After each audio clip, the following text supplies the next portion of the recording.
Welcome to Radical Books and Politics. I'm your host, Dr. Jesus Estrada. Today I have a couple of Weisenheimers on my show, especially Aaron, my husband. And today we're going to talk about a really important topic that is near and dear to our hearts, and that is COVID safety. As many of you know, if you've been listening to my past shows or watching the past streams, we've talked to educators, healthcare workers, activists, and others.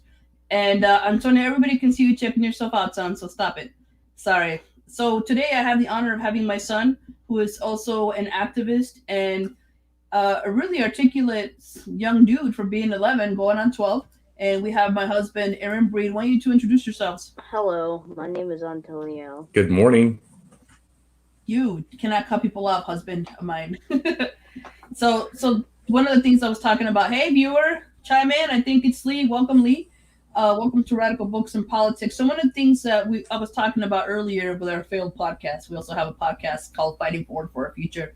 We need more hardware for that. Anyway, what I was talking about was how, for about 10 weeks, we kept the kids home, both my son and my daughter, because they were unvaccinated and they recently got fully vaccinated. And we've sent them back to school. And the question is whether that's safe or not. In Chicago, too, we haven't had the winds that we've had in places like Los Angeles and New York, and even Newark, New Jersey, of all places, where Antonio, honey, you gotta quit that, dude. We can all see you doing that. Stop. You're live, right? He's learning. So we have not had the remote option unless the students have been quarantined. We have not had the weekly testing like they had at Los Angeles, and also contact tracing is terrible here in Chicago. I don't think they're even fully staffed for that. Antonio, just wait, honey. I'm not done yet. Thank you. Put your hand down. It's not school either, so you can chime in when you're ready, but just don't be rude and interrupt each other. So there are a lot of problems, right? And Aaron is of a different opinion, and my son is of a different opinion. But now the kids are back in school, and the rates are skyrocketing in Chicago. And part of the problem is that even though 64% of the population is fully vaccinated, there's over 1 million people that are not. So Antonio, go ahead. Yeah.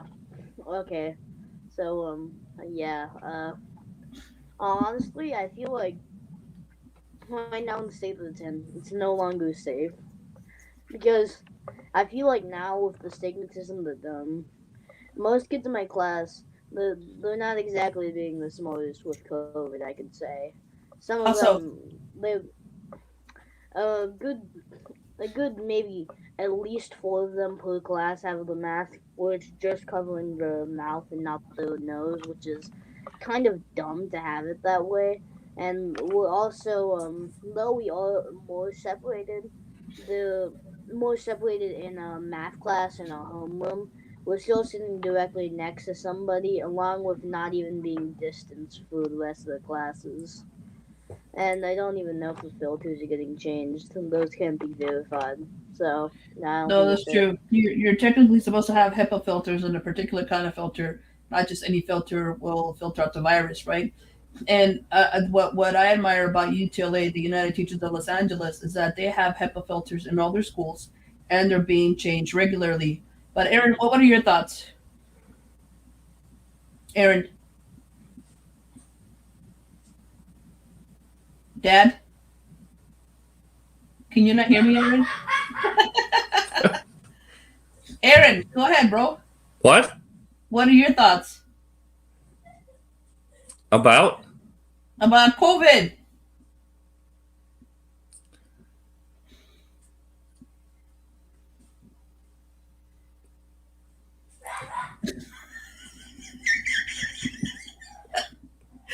Can you not hear?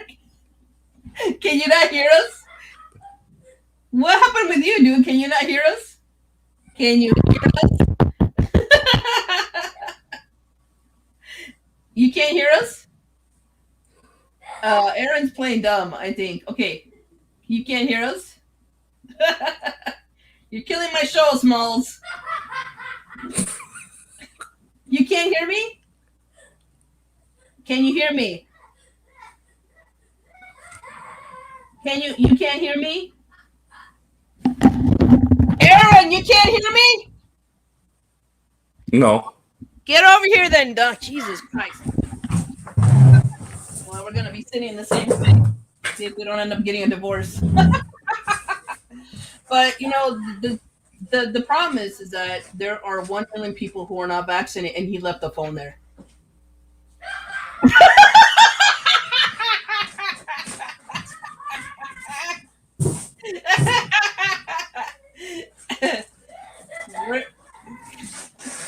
Well, and that's a problem that now we have the Omicron variant. You left the phone there by itself. You did? Yeah, Okay. you just here. I'll just kick. I'll remove you. Come here, babe. Just sit down. Come here, husband of mine. Get out of here. Lee's watching us. Well, Lee might have some questions, or to chime in because she has chosen. I know Lee. She's a leader in the CPS sick out movement, and she has chosen to keep her daughter home, and her daughter also has high needs, and so don't bring that phone in here. Just sit down. Hey, sit down. I'm gonna have to take this off though. Oh man, you guys are messing me up. Let me go back to the audio is going. He's still laughing at you, dude. All right. Okay, can you hear me now? Yep. Okay, so we'll see if we can hear Antonio. All right. So I was saying that there are over 1 million people in Chicago that are not vaccinated, and we're joined by Lee. Welcome, Lee. And talking about whether the decision to send students back to school was the correct one, and how in Chicago 64% of the population is not vaccinated. So you have about 1 million people that are not vaccinated right now. What do you think? You and I have been at odds about this issue. What do you think about sending the kids? Why do you think it's safe? And you don't have to scream at the computer. The mic's pretty good. So he's still laughing at you, dude. What do you think, Aaron? About sending kids back to school, bro. That's what the show's about. Well, we should have done it from the get-go. What do you mean? Even though the kids were not Speak up a little more. Even though the kids were not fully vaccinated or vaccinated, the amount of loss that some children may have experienced is far greater than the coronavirus. What do you mean by loss? Loss of human contact, the loss of stability with kid meals, the loss of structure with educators putting their lives on the line by teaching every day. But that doesn't seem like a wise thing to put teachers at risk, right? I mean, Antonio, you can speak to this. But So if you go to hold on, Antonio. So fifth grade, your fifth grade teacher, Miss Ladlier, is currently quarantining. And Yeah, she is. yeah, go ahead. Why don't you speak to your quarantine experiences? Because you raise a valid point that teacher safety is important, but are they safe in the classroom? Go ahead, Antonio. Honestly, I think no. I mean, as I already touched on, the kids deciding, hey, I'm just gonna wear my mask for tradition, not cover my nose. And then there's other kids who should have just don't have a mask for like half a period, and then they get How come one. the teacher doesn't call them out on that? I don't understand. Oh, they Are do there get people- called out. Oh, they do get called out, but it still happens sometimes, which is very annoying. Because So, it's like So Aaron, your father raises a really good point, and that is that the students, especially the younger kids, and I can speak to this because you're older. You seem to have adjusted much better with remote learning than my daughter did. Our daughter is 6 years old, and she's so happy going back to school and seeing her friends, and she has fallen behind. And thank God for her teacher because she's given her extra sheets to work on. Not too far behind though, because I mean she just got 100% on her spelling test, which is pretty dope.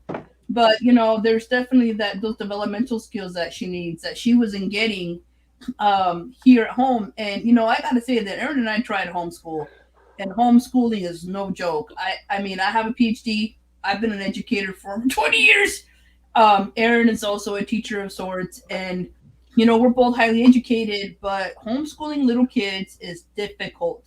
And I don't know, that is, I can't say that I disagree with that they do need to have play groups and whatnot, but COVID didn't really allow that because I still didn't feel confident sending even children in a small pod because at the time they were not vaccinated. Now it's different. Now, now that kids are fully vaccinated, I think we feel a little more confident. But there's also the reality, and Antonio and I know this because we talk a lot to other healthcare workers, that you can still carry the virus. The difference is if you're vaccinated, you carry it for 2 or 3 days, and if you get sick, you're more protected. You're not going to end up dying and going to the hospital. But I'm sorry, Aaron, you want to say something? But I think it's important not so much the age group, but what's possible for the kids. The kids have to know and understand why it's important to wear a mask.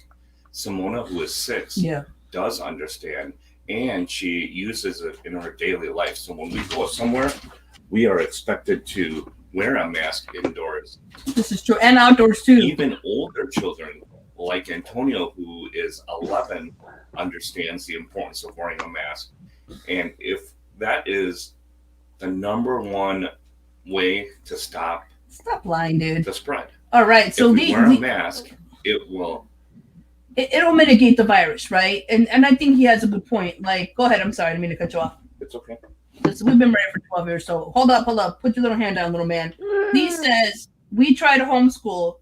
It disrupted our happy family life, and I'm a mom, not a teacher. We need the school support. I agree with that 100%. And I'm gonna tell you what. I don't want to put you under the bus. Where you going, bro? Oh, we have a puppy who's 8 months old who needs attention. So we've been married for 12 years, and we didn't fight as much as we did over this COVID issue because we took a democratic vote as a family, and we decided that 3 against Aaron, that the kids should stay home. And I'm telling you, I mean, these were heated battles, similar kind of thing, whether the kids would be safe, and all this. And Antonio, honey, I can hear everything you're doing there. Knock that off. Sorry, mama and you, bro. So I think that, yeah, it causes disruption. It also causes disruption with the kids. Like, I was lucky that we decided as a little collective that we were going to stay home. But imagine if you're keeping a child home that wants to go to school, and then you're not just battling your husband, but then you're battling your child on a daily basis and want to go back. I ask my kids continuously whether they want to go back to school, whether they're feeling safe.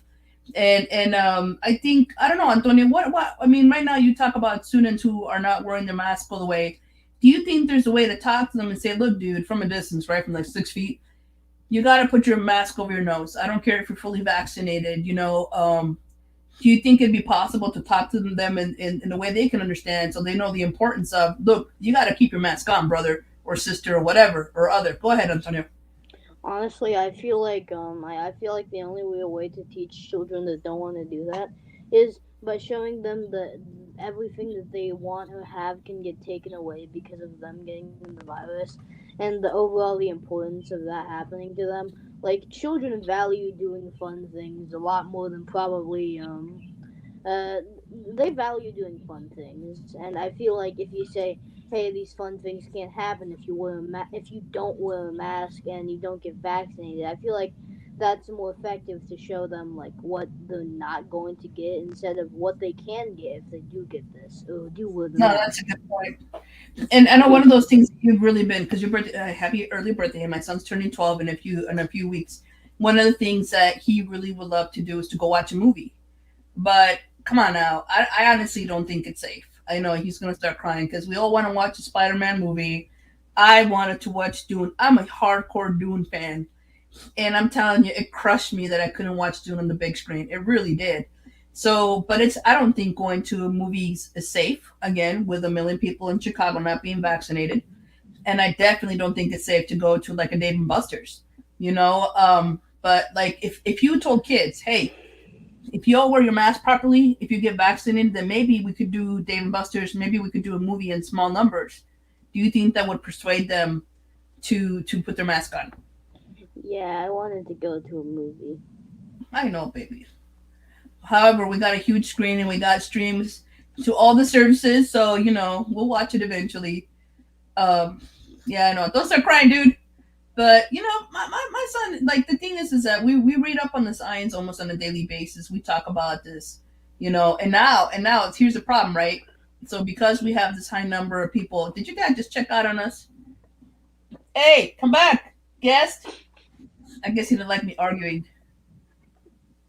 So not the current. So the previous, his fifth grade teacher is in quarantine because there was an exposure at the school. So I got to give it to NTA. NTA is where kids go to school, National Teachers Academy, and the principal has had a really ethical standard when it comes to quarantine.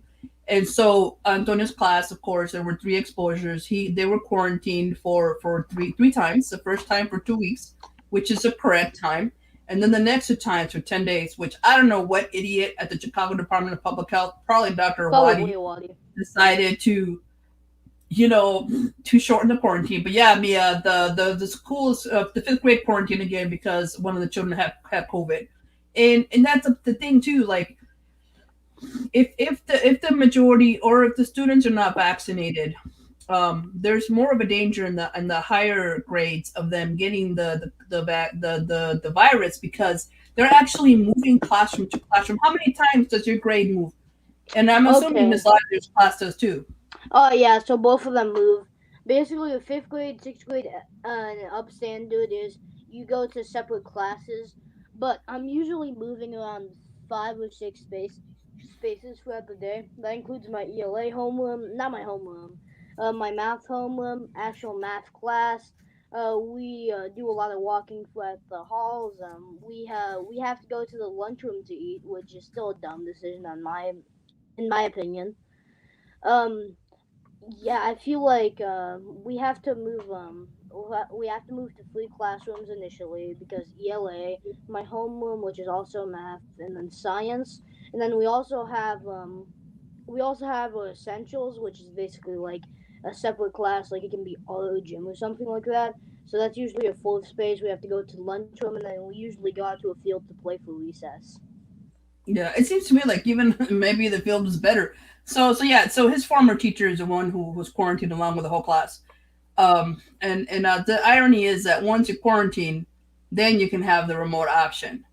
But if like say for example, when I pulled Antonio for those 10 weeks, I also pulled Simona, and they were adamant that she was fine to go to school. When come on, we all took biology. Our kids share the room. They hug each other, they play together, and they come in contact for more than 15 minutes. And how could they say that it's okay to send one student? We did have a couple of lower grade classes. I believe it was kindergarten and third grade and second grade that Oh yeah, quarantined early. first grade also, I think. First grade? Was it first grade? I think Maybe it first. was someone else's class. So, that's a problem, right? And it could have. Here's the thing. I always look at the example of the United Teachers, Teachers of Peralta, and I have a friend Peter Brown who was taking a machine shop class there. And machine shop you can't teach virtually. There's just no way, right? Because you got to work with the machines and whatever. But what they did is that they socially. This was at the height of the pandemic. They were socially distanced 6 feet. They did the temperature checks. They washed their hands every 30 minutes. They wiped the machines down. Zero COVID cases. Of course, they had their masks on. Go ahead, Antonio. Yeah, and I feel like that's like really rare for a class like mine at this point. And overall, I feel like there's a lot more opportunities now, but they're not exactly safer opportunities. Like for example, with Dave and Buster's in the movies. Recently, recently, I recently we had another COVID case. Back to Yeah, school.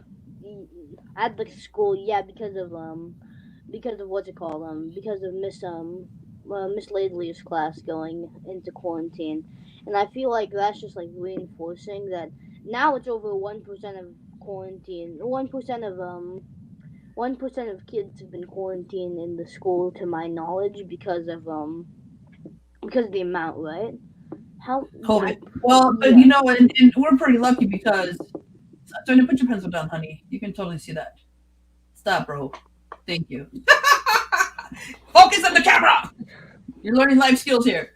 This is why my son can't have a YouTube channel, even though he really wants one. Not happening, bro. You gotta focus, bro. Hey, pencil. Stop, little man. You gotta stop that behavior. Thank you. Sorry to be so mom, but it's annoying.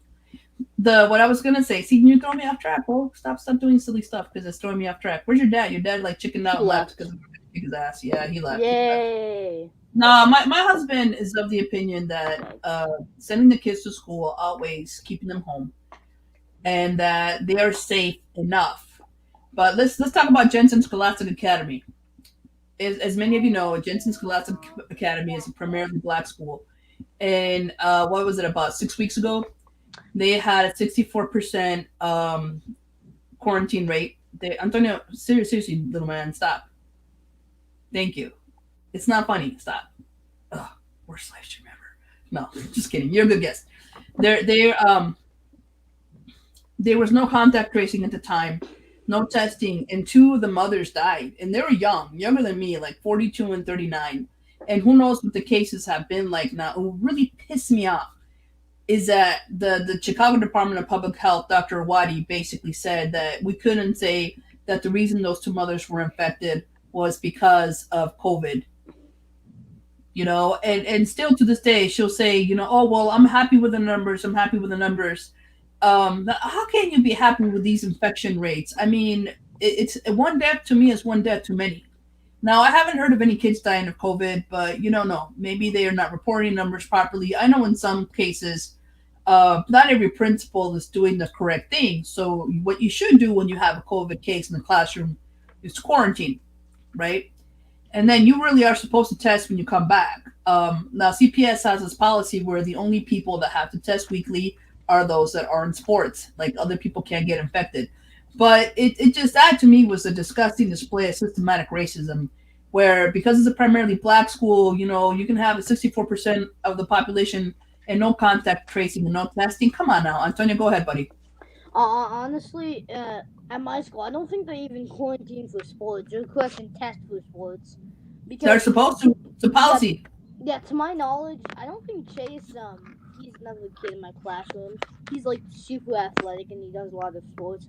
I don't think he ever talked about having to get tested for his sport thing. I'd have to ask him personally, though. Well, the thing about that is, that's like, probably because, you know what, when they hired the contact tracers, you know, and this is another thing that I think irritates both of us. When they hired the contact tracers, they did it the day before school started. Now, Antonio and I talk about how they had at least minimum 6 months to plan, to hire enough contact tracers, to prep, to hire enough people to do the testing. In fact, I work for the city colleges of Chicago. They took our testers to go to CPS because they were so understaffed. And the contact tracing is absurd. My son has been quarantined 3 times. Think about that. 4, let's do the math. 34 days. Give me a moment, please. I see your hand. Put your little hand down. It's not class. The contact tracer called us 1 time at the very beginning. Did he bother? And my son was a close contact, whatever that means, right? But it's concerning. The 3rd time that they quarantined, did the contact tracer call me? Nope, nothing. And that to me is just a sign that CPS is failing at keeping our kids safe. Go ahead, Antonio. Yeah, overall, I feel like I definitely agree with that standpoint, because it's just so insulting to see, like, oh yeah, your child has been in the same room as a person with COVID. Yeah, we don't care no longer, so yeah, let's just do that. And I can tell children are getting mad about quarantining, but it just keeps happening because they want to do so much, but they don't want to be safe, is what I'm saying. Because, like, a lot of my friends are still going to the movies. Like, for example, I know one of my friends watched they watched 2 movies I wanted to watch, and I'm very sad about it. But, yeah, but it's really surprising to see that people are just taking this violent. As soon as they get the vaccine, it's not like you become absolutely invincible to the virus. You just have a way lower chance of dying from it. And I feel like that's what some people need to, you know, kind of learn. Yeah, for sure. And, you know, there have been significant number of deaths in Arizona. There have been over 500 children that have died from COVID. Why the news doesn't talk about that, and it's not the worst state, you know. And so one of the things that I often, it's like a logic thing. I don't get it. Forget about the fact that I am who I am.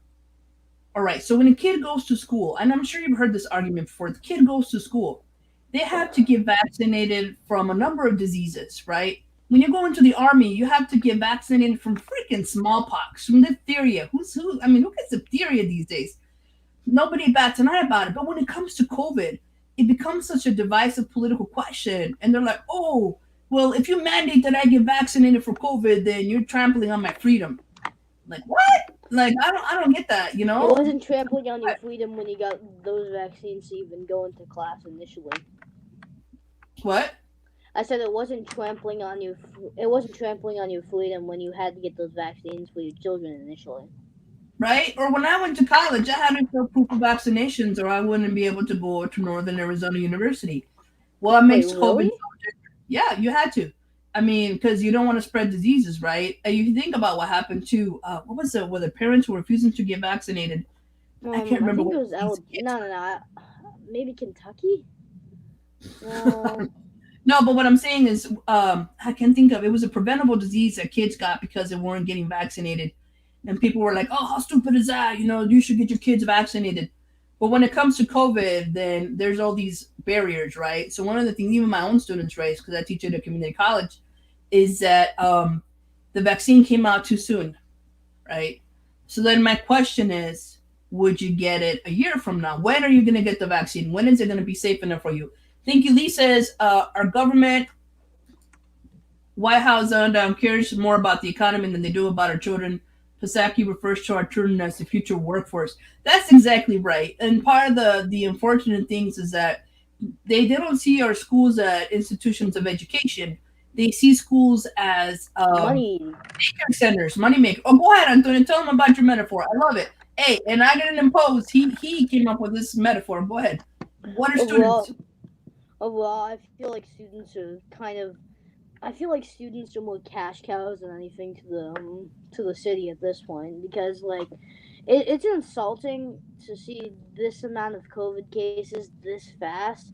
And do you really think that I'm very happy to have a principal as good as we have it at my school. However, I can say that most schools don't have that, and it's absolutely insulting to some see overall us being treated as basically just money makers after anything. It's like you want to make money before you want to make your kids safe, and it's insulting because another thing that they're doing is now if I remember correctly, Dr. Wadi said that they would only be taking positive reinforcement.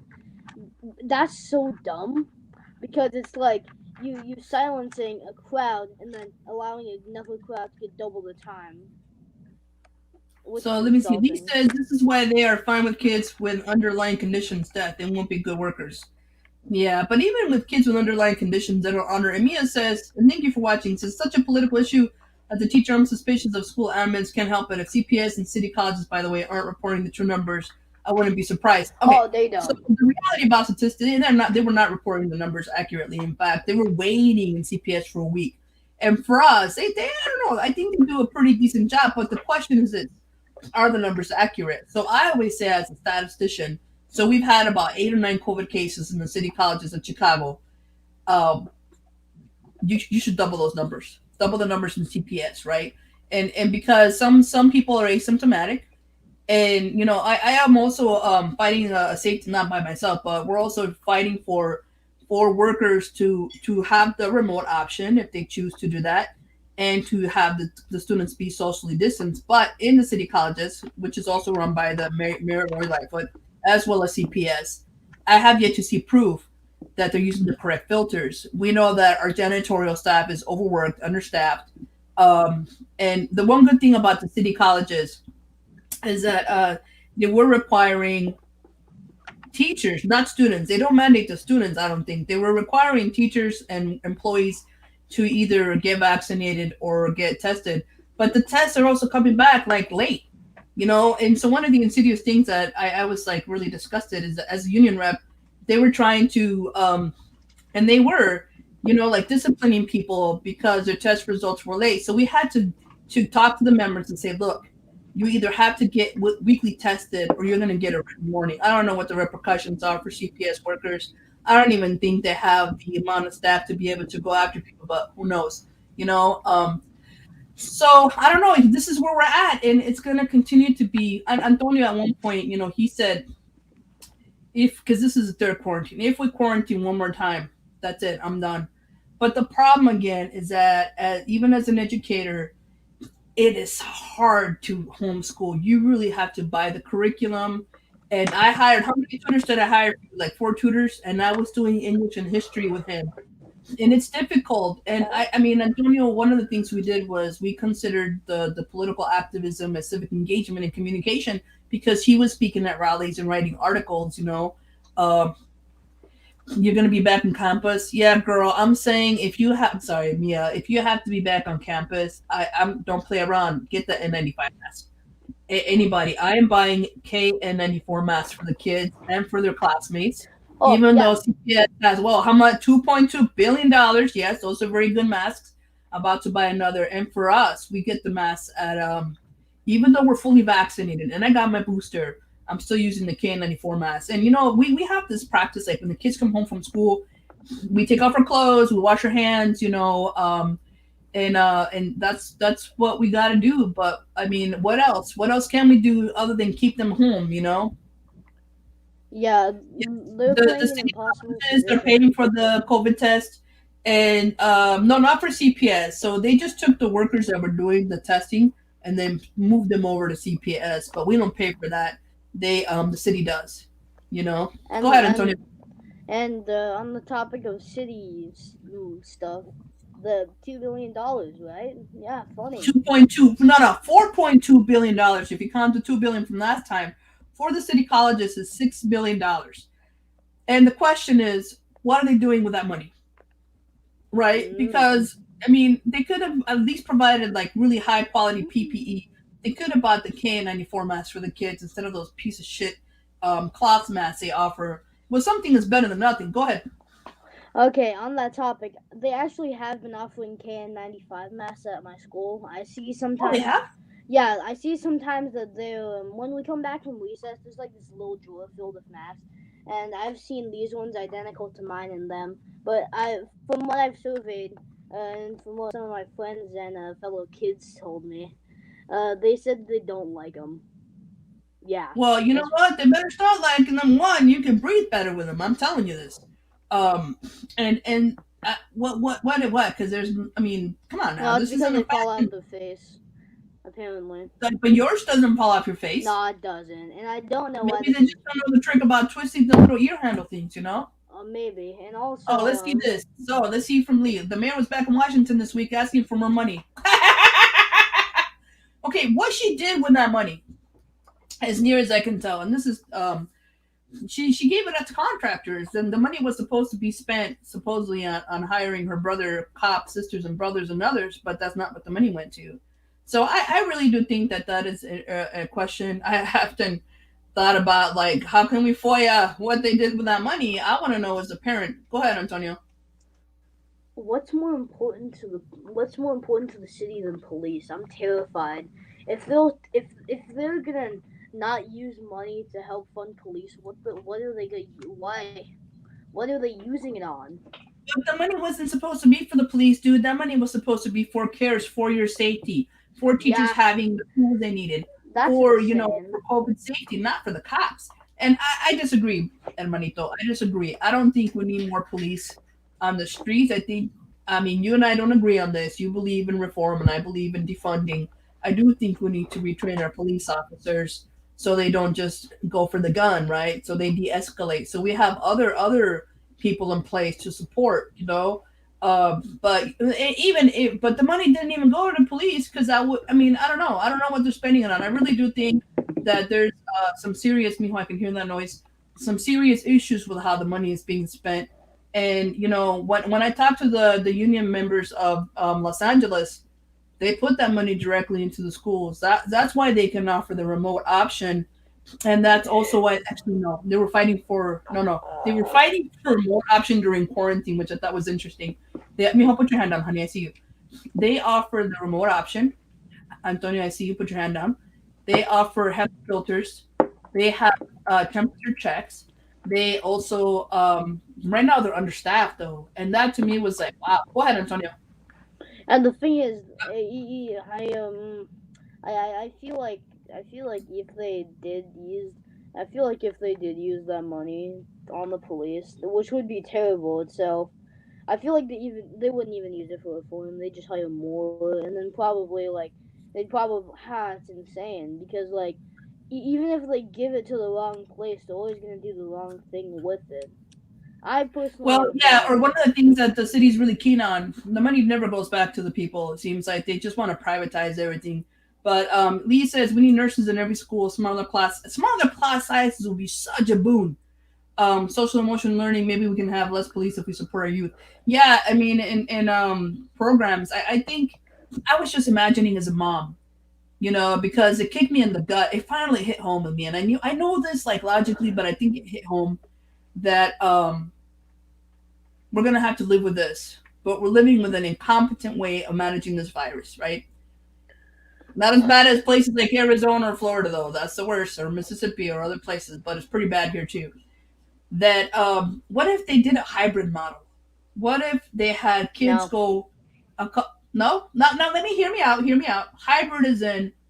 Nah, see, it would disrupt the parents. Parents also need to work, and this is the thing. They did give out what 500 bucks a piece or something small like that. That doesn't even cover the rent, right, in Chicago. But if they had students go in person sometimes of the week and other times not, because what I'm hearing is that in some private schools they're socially distancing because their classes aren't as large as CPS classes, right? And so it's a problem. Go ahead, Mijo. What you got to say? and honestly, the thing of hybrid is I don't feel like it's not nearly as good as just doing full remote. In my Or opinion, it's full in either full person? remote or full in person because like it definitely does have some merit. However, I feel like it's way too much of a burden on parents and on the teachers to have Yeah, to no, that's a legit. That's and the engage in thing is, I'm, class. I'm very lucky because I'm working remotely this semester, and even with remote work, even with my husband who stays at home, and like I said, we're highly educated. We have tech. It is really hard. I would prefer that they have a remote option. Uh, Simona, you want to say hi to our viewers? Simona, say hi. Come here, baby girl. This is the one that wants to go, but she's back in school. Can't see your face, little girl. Can't see your face, Antonio. She doesn't want to come on. Oh yeah, but she has opinions. When it came time to decide whether she should go back to school or not, she definitely cast her vote. Oh, you're back. Welcome back, Aaron. Where have you been? So, Aaron, we've had a lot of discussion. We said that the hybrid model doesn't work. Talking about where the funding's going. Let me see. Hold on a second. Lee says that many schools have empty classrooms. No kidding. So, Aaron, where do you think the money's going? Those $4.2 billion. I don't have an answer to that because we don't know the specifics of the particulars. Yeah, But I think we should audit. I think I don't agree with that, but I do think that in a more perfect environment, right now we have to be the families that can show what's possible. We're building bridges to get out of this virus issue that we have. And in order to do that, everybody's opinions matter, but we can figure it out. And if we can't listen to one another, it's never going to get better. I'm listening to you, bro. What I'm asking is, look, I respect your opinions. We're Go ahead, worried speak up a about little bit. not so much where the money is going. We can talk about that at a later time. I think right now we need to consider what we can help each other's families so they can be a little better. It You know might be what? through food. It might be through resources. It might be through an extra hello, good mornings to a family that's really struggling. Even to the moms and dads and the caregivers. Antonio, bro, Those are the bridges that we need to. hold up. Little man, now's not the time to be picking your teeth. First of all, everybody can see you. That is disgusting. Cut it out. Go I brush was your just teeth. thinking of popsicle.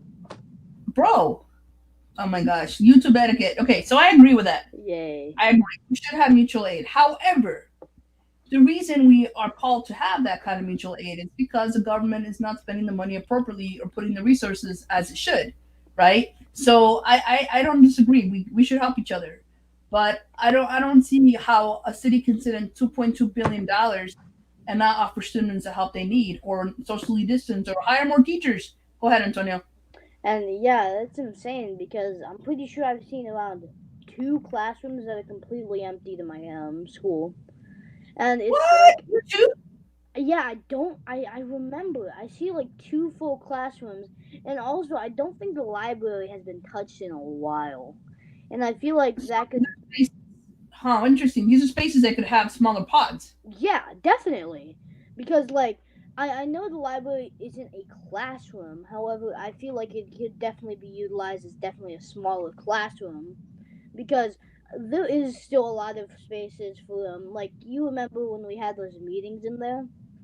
Yeah, I feel like it could yeah, be good if we yeah. had like separated desks in there for a smaller classroom. That would help a lot because A, it would be utilizing a room that's currently underutilized, and B, it would overall just make the flow a little bit cleaner, because most kids that actually have to move around are just one level under that library, and I feel like it could Yeah, definitely I help. don't understand that. Why do you have to travel? Like, I don't see, except for maybe science or maybe some of the like art. I don't see the need for moving to so many classrooms. I don't get that. In fact, I would even say that team teaching may be the right approach, right? Okay, let's see what Lee says. You know Lee, right? So see what Aaron is saying. Kids got sick all the time at school before COVID. We have to find a way back. Smaller class sizes were always needed. This is true. And I think, too, you raised the point earlier, Lee. We're very lucky at NTA to have a nurse and a counselor. But the caseload is still very high, that we need to have nurses and counselors that are appropriate to the student population and the student needs, because our students were experiencing trauma and illness before then. They needed wraparound services before COVID. Antonio Connor, for the gazillion time, bro, it's not a mirror. Jiminy Christmas, this boy. It's not funny. Go ahead, Aaron. I think one thing that I really appreciated that someone messaged earlier was, in order to make things better, you have to get involved. And it sounds like these participants who are messaging are involved. And when they're involved, they can make things better. That's that bridge that I'm talking about, where some schools, they have all the resources that they need at the front door. True. Other schools, they don't have a person and maybe at the front door. So I agree with the participants who had made those statements earlier, because that's important. That's you're part right. of You're the right. bridge You're right. making. And part of the reason that NTA is such a good school is because it fought against the city trying to shut it down for over 2 years, and they won that battle. And it's one of the schools that I could say is closest to a community-based school that I've seen. Antonio, honey, it's not school. Go ahead, buddy. Go ahead. Okay, anyways, as I was saying, I don't want to interrupt you, mother. That's why I keep raising my hand. Baby, go ahead and Anyways, as I was saying, yeah, I feel like my school, NTA, is a lot closer to being a community than most of my schools that have been. Keep in mind, I've only gone to like 2 other public schools. However, this one I think is definitely way better than most can say they have in their schools. They really, for sure. they truly care about the safety and the state of the children overall, and I feel like that's really important when you have like a group or a community as big as a school is. Like, for example, there's an average of 300, 400 students, let's say, and then I feel like it definitely is better if you teach them that, hey, we're all united, we're at like this instead of we're all divided into smaller groups and we have to fend for ourselves. Yeah, no, it's good. But I like this idea you raised about these unused spaces. Maybe that's something. See, the difference between NT and another public school is that as parents and students, we could raise these issues to the principal and say, listen, there are these classrooms that are empty. The library is being underused. Could there be a way to make some of these pods smaller? I think that'd be great. Well, listen, go ahead. We're going to close out. So let's do a parting shot. Aaron, we're closing out. I think one way that we can make it better for all the students, even the parents, maybe on our CPS portal. I'm thankful that we are able to talk about these issues. If there's a button like at Staples, you push a button and you get help. If a kid, a parent, a caregiver pushes that button, they're able to find these resources and real people. Well, Yeah, that'd be great. No, I think that's a great idea. Right? Antonio, how about you? What's one solution and one thing? Well, you talked about these spaces, but what's your what can we do moving forward? I think there's a need for Ow! educating. What? Well, Okay, your audio is really messing up for me now. yeah, Well, I'm gonna say something really quick before I'm gonna leave because of how bad this sounds. But yeah, anyways, as I think definitely my dad's onto something. But I feel like if we have smaller class sizes and we utilize all of our space, we can truly elevate our learning experience and make sure that none of us have to get COVID, none of us even have to die for it. yeah, and I would say that talk about how that we need to start educating not just our peers but our community, right? Yeah, I've been talking about establishing a separate union from Chicago Teachers Union. CSS needs to stay united, CPS parents, students, and community. I agree 100%. I don't think people have a real sense of what the struggles are, not just with CPS, but the city colleges and how, the priorities are so skewed. And so we're going to have to keep working on it. And that's all we got for today. Thank you. This was awesome. I'm going to have you both on my show again. Just get the headphones off, bro. Hopefully it's not overly loud, too. And I'm going to end with Adam Gottlieb, who wrote this amazing piece called Libera Radicalmente. And we'll see you next time. Thank you, guests. Bye, Bye. good. Yeah, unity. Maybe in the future we can have those participants collectively. Well,